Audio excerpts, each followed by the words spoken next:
हमारे हॉस्पिटल में 70% पेशेंट आते हैं जो डायलिसिस के पेशेंट हैं, जिनको ट्रांसप्लांट बता दिया गया है। जितनी सारी बीमारियां आपने सुनी है या देखी है, उसमें सबसे ज्यादा दर्दनाक दुखदाई बीमारी बोल सकते हैं ऐसे पेशेंट जो डायलिसिस कराते हैं। जब भी किसी घर में डायलिसिस का कोई पेशेंट होता है तो मान लीजिए 2 लोगों की नौकरी गई। एक तो वो जो डायलिसिस करा रहा है, वो तो हॉस्पिटल के चक्कर लगा रहा है, और दूसरा वो जो उसको लेके जा रहा है, और हर महीने का खर्चा 50,000 रुपए, और सिर्फ उसका एक ही गोल कि मैं जिंदा रहूंगा। जिंदा कैसे रहूंगा, बस, और कोई गोल ही नहीं है। लेकिन क्या ऐसे ही चलता रहेगा? क्या कभी सोचा अपने भगवान ने हमें बनाया, कुदरत को बनाया, इस चीज के लिए बनाया होगा? कोई तो सोल्यूशन होगा। सोल्यूशन है एक नाम जो आप सबने के दिमाग में अब छाया हुआ है, डाल दिया गया, क्रेटिनाइन, एक विलेन। अक्सर मेरे पास हमारे हॉस्पिटल में पेशेंट आते हैं, दौड़ते हुए आते हैं, तो क्रेटिनाइन बढ़ता घटता रहता है बहुत सारे सर्कमस्टेंसेस में।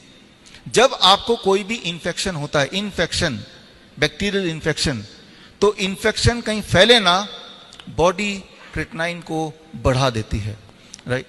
बॉडी क्रेटिनाइन को बढ़ा देती है। क्रेटिनाइन आपके बॉडी को प्रोटेक्ट करती है बैक्टीरिया के फैलने से। लेकिन उस वक्त आपका क्रेटिनाइन बढ़ा होगा, कोई डॉक्टर क्या बोलेगा? आपका किडनी खराब हो गया, यही बोलेगा ना।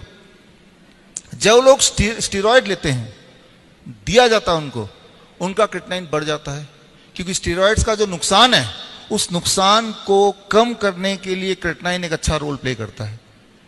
जो लोग बॉडी बिल्डर हैं, आप किसी भी बॉडी बिल्डर से मिलिए, किसी भी बॉडी बिल्डर से मिलिए, बोलिए अपना क्रेटिनाइन चेक कराना, वो हमेशा ज्यादा मिलेगा। तो इसका मतलब दुनिया के सारे बॉडी बिल्डर तो किडनी पेशेंट हो जाने चाहिए। अगर उनका रिपोर्ट देखेंगे तो डॉक्टर को नहीं बताएंगे, बॉडी बिल्डर बोलेगा तो किडनी पेशेंट है।